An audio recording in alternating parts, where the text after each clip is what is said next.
gives you using a weighing balance. Have you noticed ever when you ask him to give you 1 kg of potato, he'll weigh it, he'll balance it, and then he does something before he packs it for you. He adds little more to it. I've asked a lot of buyers, why do you think he does it? People say maybe customer retention. Somebody will say customer confidence, etc., etc. If you ask the shopkeeper why he does it, he or she will not be able to answer you why he does it. He is doing it because he has seen his forefathers do it, neighbors, shopkeepers doing it, so he's just doing it. So this is what is called Lok Vidya. But the thinking behind that is, I have balanced the scale, still there might be some mistake, and I as a shopkeeper own up that mistake, and he adds little more to it. A rough back of an envelope calculation tells you that he almost gives away 5% of his produce every day because he gives it to every buyer. And the guy might be sitting on the roadside pavement, he does it. So in India, business practices of a different scale that we haven't looked at it. Our business is very different. We don't write Shubh or we don't write Labh. What do we write? Shubh Labh. The business, the profit that comes to you has to be auspicious. Khoon choose ke kamaya hua paisa is not acceptable. So there is a very thin line between Labh and Lobh. Profit and greed, very thin line. And you'll often find businessmen committing that mistake. So our business principles are very different. How old is this weighing scale? Before that, have you ever thought how many decimal places you pay in a mall when you buy potato? You can never weigh exactly 1 kg, right? In an electronic weighing machine, you will have an option of 1.023. In a mall, you pay for 3 places after decimal even when you buy a potato. Just to soak you in how different the business practices are. And how old? It was found in Mohenjo-daro, the oldest. And perfect weighing scale. This picture is from the National Museum, Delhi. So this practice is alive from that time. And it's a pan-India. And my friends tell me who travel to Pakistan and Bangladesh, it's practiced there. That's the whole of Akhand Bharat. That's civilizational history we talk of. Honesty was the key fulcrum of a business. There was a place called Puhar in Tamil Nadu, now it's submerged in the sea. There are documentary evidence that the businessmen were so honest that they used to state upfront that in every deal what's the kind of profit they are making. Which means if they're selling a biscuit packet for 10 rupees and they're making a profit of 2, it will be stated upfront that the profit in this transaction is 2 rupees. So that's the business we had. We don't have a word for blackmail in any Indian language because there was no need. Then, now if you fatapat, you will do a Google search to tell me it's called Bhai Dohan. So when you don't have an original word in any culture, you coin once those systems get rooted in the culture. So you combine generally 2 words, Bhai and Dohan. So extracting the fear. So that's how the Bhai Dohan comes into play. So we didn't have this concept of blackmail. Our business works on trust. And just to tell you, when you go to McDonald's, say, what do? You pay the money in advance. When you go to a tapri or a dhaba, you pay the money after. In case he asks you first, your reaction will be, "Janta nahi main kaun hu." And imagine as a student, most of us or many would have had khata, right? Where you pay at the end of the month, maybe later. Now you're a business student, you will understand the impact of cash flow in a business. Correct? So now try to appreciate the Bharatiya management. So the trust, as I said, is the fulcrum of our business. The weighing scale is known as Dharma Kanta. You just can't afford to cheat. It reminds you at every stage. So it's normal that our business policies or business management tools would have been codified in Dharma Shastra. We have heard of Takshila and Nalanda, but there were 126 universities and institutions spread across India teaching Dharma Shastra. And Dharma Shastra codified the business laws. I'll give you some example. Smriti Chandrika, written in 13th century, talks about how you should prepare documents.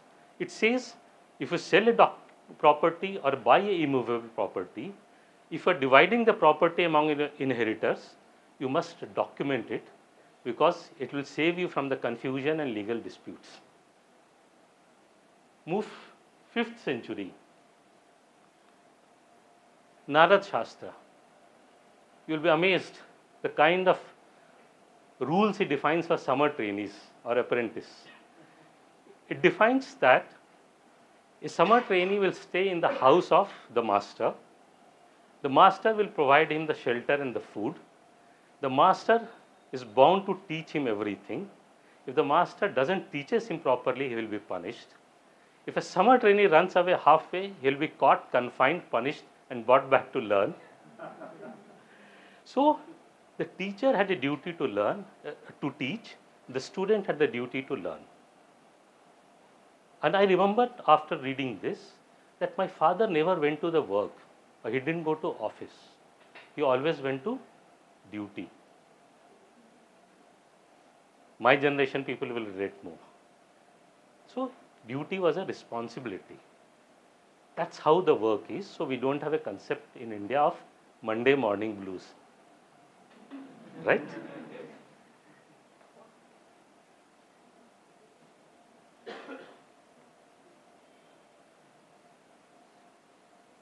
So, we are in Navaratri, how can we not talk about it?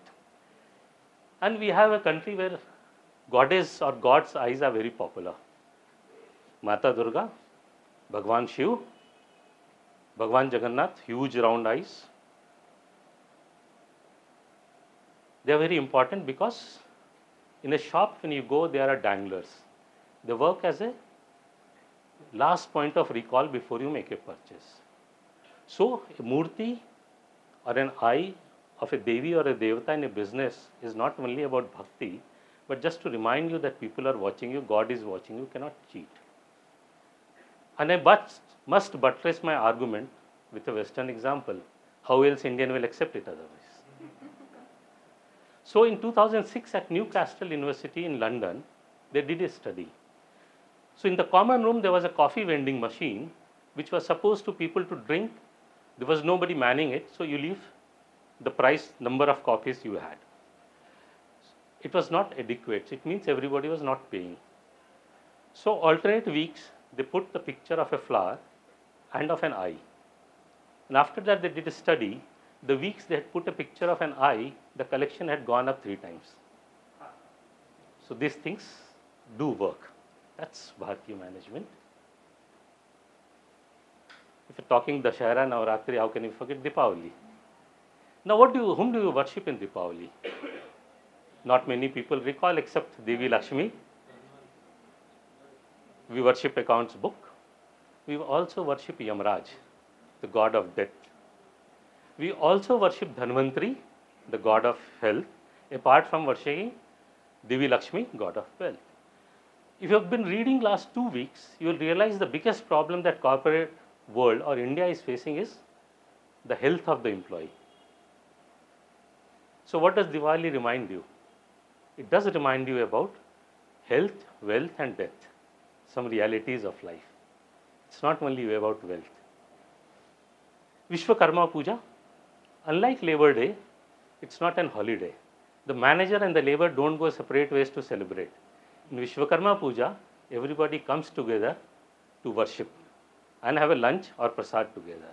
That's why we don't have a Monday morning blues, because when you go to the work, you are going to a bigger family. I know, now you will ask me, but what about strategy and do you have a case study? So let me cite a small case study. In 1991, when the liberalization was happened, there was something called Bombay Club. It was a group of Indian industrialists. They were worried that there will be inflow of lot of multinational, and they wanted a level playing field from the government in terms of policies and regulation, and which is perfectly fine. And in the liberalization, soft drink giants came to India. And after that, what happened? I'll just tell you the craze. Like the way you have a craze for iPhone, those days there was a craze for soft drinks, the brands that came to India. So people, when the brands were available in cans, there were people who used to display empty cans in their office that they had a soft drink in a can. That was the craze. So you can imagine what would have been happened. The biggest guys who were under threat were not only the soft drink manufacturer in India, but the nariyal pani or the dhab or the coconut water seller and the nimbu pani seller. And they didn't have an association or an organization to outreach the government to lobby for them. And what happened? Most of the Indian brands sold off or folded up. But the nariyal pani guys and nimbu pani guys are still around. So what they made them around? Very simple. They bought a thermocol box, they put some ice and they stored soft drinks in that. They sold. The question comes, how could they think of this? The idea is very simple. They knew which business they are in. They knew they are not in the business of increasing market share of nimbu pani or nariyal pani. They were in the business of quenching thirst. And whatever will quench your thirst, they will sell that. Now, where did they get knowledge from? That's Lok Vidya. That is something which society absorbs. It percolates down from civilization. They didn't go to this business school to learn, but they had inbuilt acumen. And where do we stand today? Those days, the price point for a soft drink was rupees 5 and 10. Today also it's available at 10. Nariyal pani was those days at rupees 10. Today it ranges from rupees 40 to rupees 150 depending on the size, the area and the city you are in. And the nariyal pani and the nimbu pani seller is still around. Now people don't demand that much of soft drink. He has stopped storing them. So this is a beautiful understanding which inherently comes in Indian business. Now what happens with thermocol box? Normally in India it will be dismissed saying jugaad and will be laughed at. If this would happen in Western world, it will be called research paper will be written, conference will happen, case study will be written, and Indian Management Institute will buy those case studies by paying in dollars. So time to decolonize our mind and look at Bharatiya management. Now you'll ask me, what about brands? Yes, we have distinct brand making process. We have brands which have stood millennia fighting every odd, but that's some other day. I invite you to take a deep dive in the Mahasagar of Bharatiya management. Remember, the only ocean named after any country is Hindu Mahasagar, Indian Ocean. That is because our business impacted all the nations in the rim of Indian Ocean or Hindu Mahasagar. And just to end and remind you, the first recorded industrial activity anywhere in the world is Samudra Manthan. What did we get? Wealth, prosperity, pleasure and pollution. So, welcome to Bharatiya management. Thank you.